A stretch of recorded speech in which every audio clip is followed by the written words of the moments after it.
ጓል 21 ዓመት ደንስ ነቶም ክልተ ቆልዑ ደቃ ንበይኖም ኣብ ገዛ ገዲፋቶም እያ ብቀትሩ ተሰዊራ። ፖሊስ ተፀዊዖም ናብቲ ቦታ ምስ በጽሑ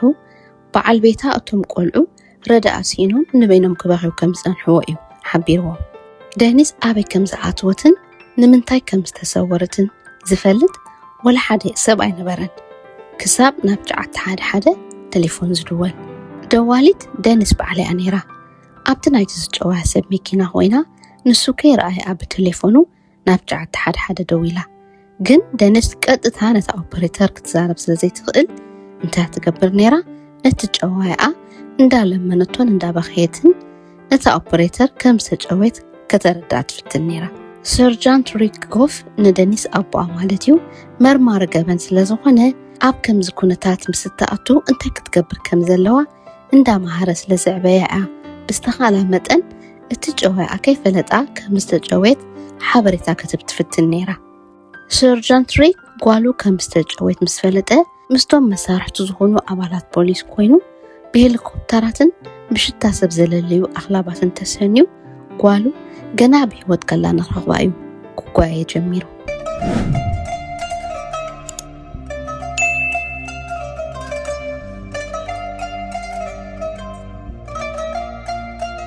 ደንስ ምስ ናታን ምስ በዓል ቤታ ምስተላለዩ ናታን ንመጀመርታ ጊዜ ንቫለንታይንስ ዴይ ማለት መዓልቲ ፍቕራት ዛባ ህያብ ሓንቲ ልቢ ቅርፂ ዘለዋ ካትም እያ ነይራ። እዛ ካትም ንኽልቲኦም ፍሉይ ትርጉም ስለ ዝነበራ ኣብ ጉዳይ ደንስ ብዙሕ ተርያ ተፃዊታ።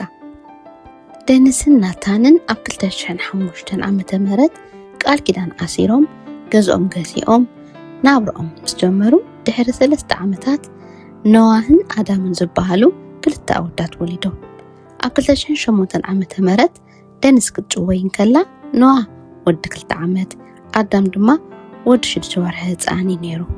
ብዕለት 17 ወርሒ ጥሪ 2008 ዓመተ ምህረት ከባቢ ሰዓት 3 ፈረቕ ናይ ድሕሪ ቀትሪ ናታን ካብ ስራሕ ተፈዲሱ ንገዝኡ ምስ በጽሐ ገና እንዳኣተወ ከሎ እዩ ኖዋ ወዱ ክበኪ ከሎ ሰሚዕዎ። ድሓር ውሽጢ ኣትዩ እንተረኣየ እቶም ቆልዑ በይኖም ደንስ ግን ኣሰራ የለን። ደንስ ነቶም ህፃናት ደቃ ንበይኖም ገዲፋቶም ፈጺማ ክትከይድ ከም ዘይትኽእል ስለ ዝፈልጥ ናታን ተቐላጢፉ ናብ ሓሙኡ እዩ ደው ኢሉ ቆልዑ ኣብ ገዛ ንበይኖም ክበኪው ከም ዝጸንሕዎን ደንስ ግን ኣብ ገዛ ከም ዘየላ ድማ ሓቢርዎ። ሰርጃንት ሪክ ኣቦኣ ንደንስ ብህፁፅ ናብ ገዛ እንዳጓሉ ምስ በጽሐ ናታን ድሮ ናብ 911 ደው ኢሉ ስለ ዝነበረ ሓደ ሰብ እንተጥራጠፊኡ ኩሉ ግዜ ቀዳማይ ጥርጡር ዝኸውን መጻምድቲ ናይቲ ጉዳይ ስለ ዝኾነ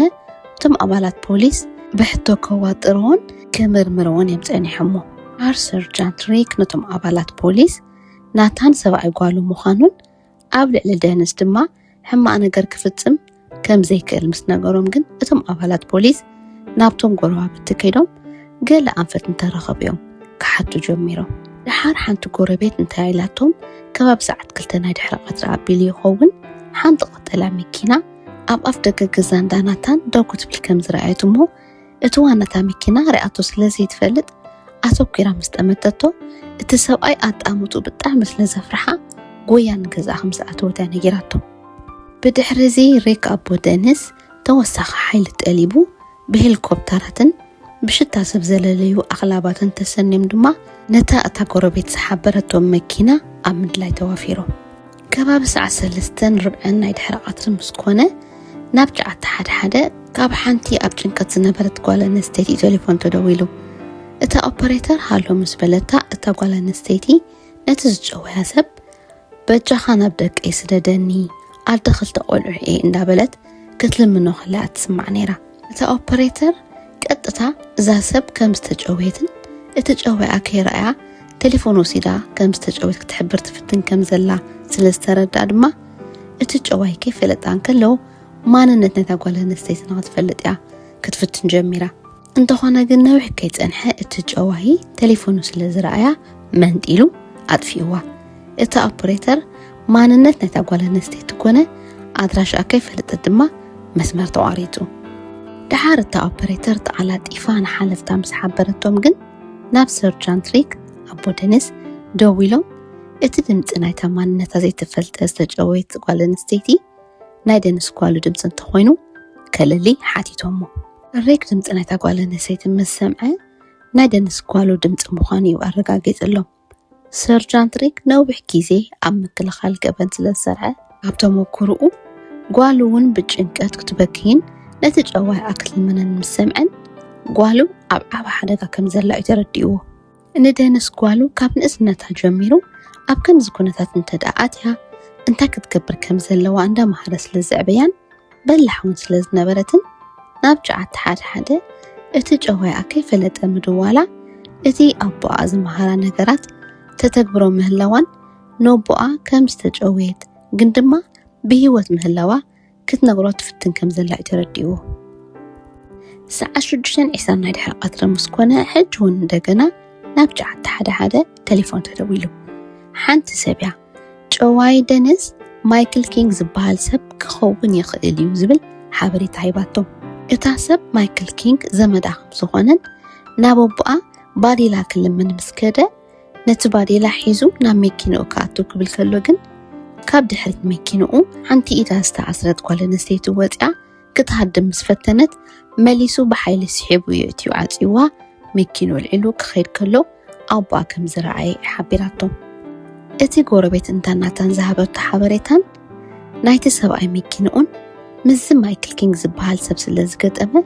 ሰርጃንት ሪክ ድንግርግር ኢልዎ ምክንያቱ ኣብ ስርሑ ምስ ብዙሕ ገበን ዝፍጽሙ ሓደገኛታት ሰባት ስለ ዝራኸብ ሓደ ካብኣቶም ኣብ ልዕሊኡ ሕነ ክፈዲሉ ንጓሉ ዝጨወያ እዩ መሲልዎ ነይሩ ነዚ ማይክል ኪንግ ዝበሃል ሰብ ግን ፈጺሙ ከም ዘይፈልጦን ተራኺቦምን ከም ዘይፈልጡ ርግፀኛ ስለ ዝኾነ እዩ ማይክል ኪንግ ኣብ ኖርስፖርት ፍሎሪዳ ካብቲ ደንስ ትነብረሉ ከባቢ ንሓደ ደቂቕ ርሕቀት ከም ዝነብር ምስ ፈለጠ ሪክ ብሬድዮ እንዳተኸታተሎም ዕጡቃት ኣባላት ፖሊስ ናብቲ መንበሪ ገዛ ናይ ማይክል ኪንግ ኣምሪሖም ኣብቲ ቦታ ምስ በፅሑ ኳሕኳሕ እንተበሉ ግን መልሲ የለን ናይ ማይክል ኪንግ መኪና እውን ኣብ ኣፍ ደገ ኣይነበረትን ድሓር ናብቲ ውሽጢ እቲ ገዛ ምስ ኣተው ቴሌቪዥን ዓዊላ ተወሊዓ እቲ ገዛ ብትንትን ኢሉ ጓሓፍ ፍቐድኡ ዝሓይሉ ይፀኒሕዎም ደንስ ግን ኣብቲ ገዛ ኣይነበረትን ግን ደንስ ቅድሚ ቁርብ ደቂቕ ኣብቲ ገዛ ከም ዝነበረት ዘረጋግፅ ነገር ረኺቦም እዮም ኣብቲ መደቀሲ ኣብ ትሕቲ ኮቦርታ ሓንቲ ናይ ላስቲክ ፌኮ ተሓቢኣ ካልእ እውን ዝተመንጨተ ጨጉሪ ዘለዎ ፕላስተር እዮም ረኺቦም ሪክ ማይክል ኪንግ ንደንስ ጓሉ ሒዝዋ ቦታ ከም ዝቐየረ ምስ ፈለጠ ፍርሒ ክስምዖ ጀሚሩ ምክንያቱ ካብ ተመክርኡ እቲ ገበነኛ ነቲ ግዳይ ሒዙ ቦታ እንተዳቐይሩ እቲ ግዳይ ብሂወት ንኽርከብ ዘለዎ ዕድል ኣዝዩ ፀቢብ ምዃኑ ስለ ዝፈልጥ ንጓሉ ቀልጢፉ ክረኸባ እንተዘይክኢሉ ብሂወት ንኽረኸባ ዘለዎ ተኽእሎ ኣዝዩ ፀቢብ ምዃኑን ደቃውን ብዘየድዮም ክዓቢ ምዃኖም እዩ ተረዲእዎ ሕጂ እውን ሰዓት 6:30 ምስ ኮነ እንደገና እዩ ናብ ጨዓት ሓደ ቴሌፎን ተደዊሉ ሓንቲ ሰበይቲ መኪና እንዳዘወረትን ከላ ካብታ ብጎና ትኸይድ ዝነበረት መኪና ናይ ጓል ኣንስተይቲ ኣውያት ከም ሰምዐትን ኣብ ውሽጢ እታ መኪና እውን ገውገው ክብል ስለ ሰምዐት ተጨዋኺ ትኸውን ከም ዝጠርጠረት ይሓቢራ ድሓር ነታ መኪና ክከታተላ ደው ኢላ ነታ ኦፕሬተር ሓይታታ ግን እታ ኦፕሬተር መልሲ ክትባ እንዳተፀበየት ብርሕቀት ትስዕቦ ስለ ዝነበረት እቲ መርሓታ መኪና ከም ትስዕቦ ዘላ ስለ ዝተረድኦ ሴማፎሮ ገና ቀይሕ ተወሊዑ ከሎ ኣዲሙ ኣምሊጡ ድሓር ግን እታ ኦፕሬተር ነቲ ሓበሬታ ኣብ ምትሕልላፍ ጌጋ ስለ ዝፈፀመት ሪክ ኮነ እቶም ምስኡ ዝሰርሑ ዝነበሩ ኣባላት ፖሊስ ነዚ ኣዝዩ ጠቃሚ ዝኾነ ሓበሬታ ማለት እታ ንደንስ ጨወይት መኪና ንመጨረሻ ግዜ ዝተራእየቶ ቦታ ስለዘይተሓበሩ ኣይተኸታተልዋን ብኸምዚ ድማ ደንስ ምስቲ ጨዋይኣ ኣብቲ ፀልማት ኣትያ ተሰዊራ ደሃይ ደንስ ከይተረኽበ ሰዓት 9:15 ናይ ምሸት ምስ ኮነ ካብ ዝጠፍእ ልዕሊ 6 ሰዓታት ምስ ሓለፈ ማለት እዩ ንሪክ እታ ንደንስ ጨወይት ቀጠልያ መኪና ኣብ ሓደ ሃይዌይ ከም ዝተራእየትን ፖሊስ ይስዕብዋ ምህላዎምን ሓበሬታ መፂዎ ድሓር ቁርብ ፀኒሑ ድማ ንማይክል ኪንግ ከም ዝሓዝዎን ኣብ ትሕቲ ቀይዲ ከም ዘእተውን ብሬድዮ ሓቢሮሞ ሪክ ደንስ ጓሉ ኣበይ ከም ዘላ ምስ ሓተቶም ግን እቶም ኣባላት ፖሊስ ንማይክል ኪንግ ንበይኑ ኣብ መኪንኡ ከም ዝረኸብዎ ደንስ ግን ምስኡ ከም ዘየላ እዮም ሓቢሮሞ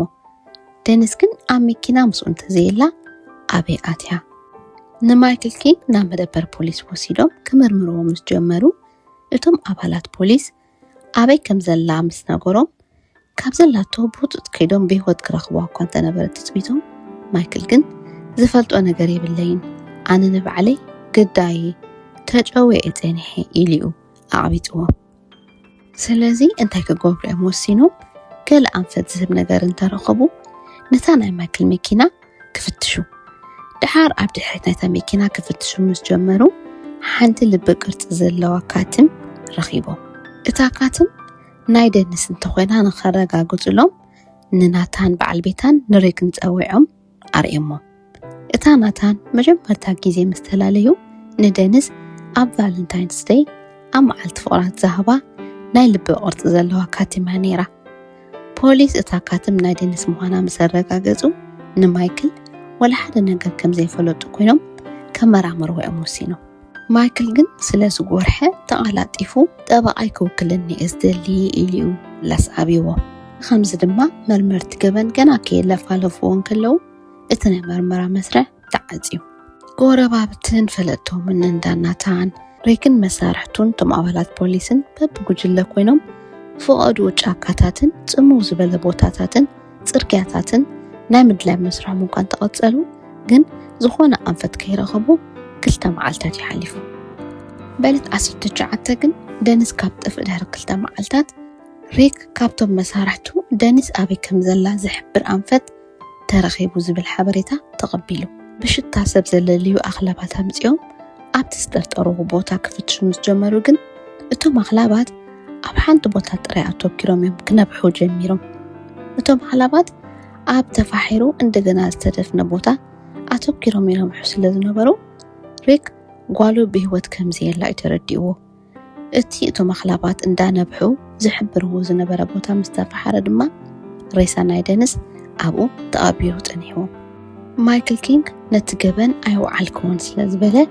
ብዕለት 24 ወርሒ ነሓሰ 2009 ዓመተ ምህረት እዩ ናብ ቤት ፍርዲ ቀሪቡ ሪክ ኣቦ ደኒስ ናታን በዓል ቤታ ኣቤቶምን ኮይኖም ድማ ፍርዲ ናብ ማይክል ኪንግ ክሰምዑ ናብ ቤት ፍርዲ ተረኺቦም እታ ኣብቲ ሃይዌይ ኣውያትን ገምገም ዝብል ድምፂ ይሰማዕ ኣለኹ እሞ ነታ መኪና ክስዕ ባዶ ኢላ ናብ ጫዓት ሓደ ደው ኢላ ዝነበረት ሰብ ከም ምስክር እኳ ቀሪባ እንተነበረት ግን ነቲ መራሒ መኪና ርኢኽዮ ዶ ኢላ ምስ ተሓተተት ከምዘይረኣየቶ ቃላ ስለ ዝሃበት እቲ ምስክርነታ ብዙሕ ጥቕሚ ኣይነበሮን ኣብቲ ደኒስ በቲ ናይ ጨዋያ ቴሌፎን ጌራ ናብ ጫዓት ሓደ ዝደወለቶ ደወል ደኒስ ኮን ኢላ ከተዛረቦን ከላ ድምፂ ናይ ማይክል ኪንግ ይስማዕ ስለ ዝነበረ ኣኽበርቲ ሕጊ ነዚ ከም መርትዖም ኣቕሪቦሞ ነይሮም ደኒስ ብህይወት እንተዘይረኣ ተረኺበ ቀታልየ መን ምዃኑ ክፍለጥ ኢላ ነታ ናታን ሰብኣያ ዝሃባ ካትም ኮን ኢላ መርትዖ ክትከውን ኢላ ኣብቲ መኪና ናይ ማይክል ኪንግ ዝገደፈቶን ካልእ እውን ኣብቲ ዓራቱ ኣብ ትሕቲ ኮቦር ተሓቢኣ ዝገደፈታ ፌኮውን ካልእ ኮን ኢላ ጨጉሪ መንጭታ ምስቲ ፕላስተር ክዲፋ ስለ ዝነበረት እዚ ድማ ብህይወት እንተዘይረኣ ተረኺባ ፖሊስ ብናይ ዲኤንኤ መርመራ ገይሮም ደኒስ ኣብ መንበር ገዛ ናይ ማይክል ኪንግ ከም ዝነበረት ንኸረጋግፁ ስለ ዝድልየት እያ ኣኽበርቲ ሕጊ እምበኣር ነዚ ደኒስ ዝገደፈትሎም ኩሉ መርትዖታት ኣቕሪቦም እዮም ኣብ ልዕሊ ማይክል ኪንግ ክሲ መስሪቶም ብኸምዚ ድማ ማይክል ኪንግ በቲ ደኒስ ዝገደፈቶም መርትዖታት ብምጭዋይን ቅትለትን ደኒስ ገበነኛ ኮይኑ ስለ ዝተረኽበ ንሞት ተፈሪዱ ደኒስ ወላ እኳ ብህይወት እንተዘይተረኽበት ግን ቀታሊኣ ንኸየምልጥን እቲ ኣብኣ ዘውረዶ ጭካነ እውን ኣብ ካልእ ሰብ ንኸይደግሞን ዝከኣላ ኩሉ እያ ገይራ ሪክ ኣቦ ደኒስ እታ ኣብ ፅርግያ ኣዋት ዝሰምዐት እሞ ናብ ጫዓት ሓደ ዝደወለት ሰበይቲ ዝሃበቱ ሓበሬታ ኣብ ጊዜኡ እንተዝሕበሮም ነይሩ ደኒስ ጓሉ ብህይወት ምተረኽበት ነይራ እዩ ዝብል ብሰንክታ ኦፐሬተር ብዝፈፀመቶ ጌጋ ግን ማይክል ንደኒስ ናብቲ ሬሳ ዝተረኽበሉ ቦታ ብዘይ ዝኾነ ዕንቅፋት ሒዝዋ ክኸይድን ህይወታ ክሕልፍን ዕድል ረኺቡ ኣማንዳ ሓፍታ ንደኒስ ንኽብሪ ሓፍታ ኣብ ጫዓት ሓደ ኦፐሬተር ኮይና ክትሰርሕ ጀሚራ ለይትን መዓልትን ደኺመከ ይበለ ድማ ኣብ ሓደጋ ንዘለዉ ሰባት ኣብ ምሕጋዝ ጊዜኣ ተሕልፎላ።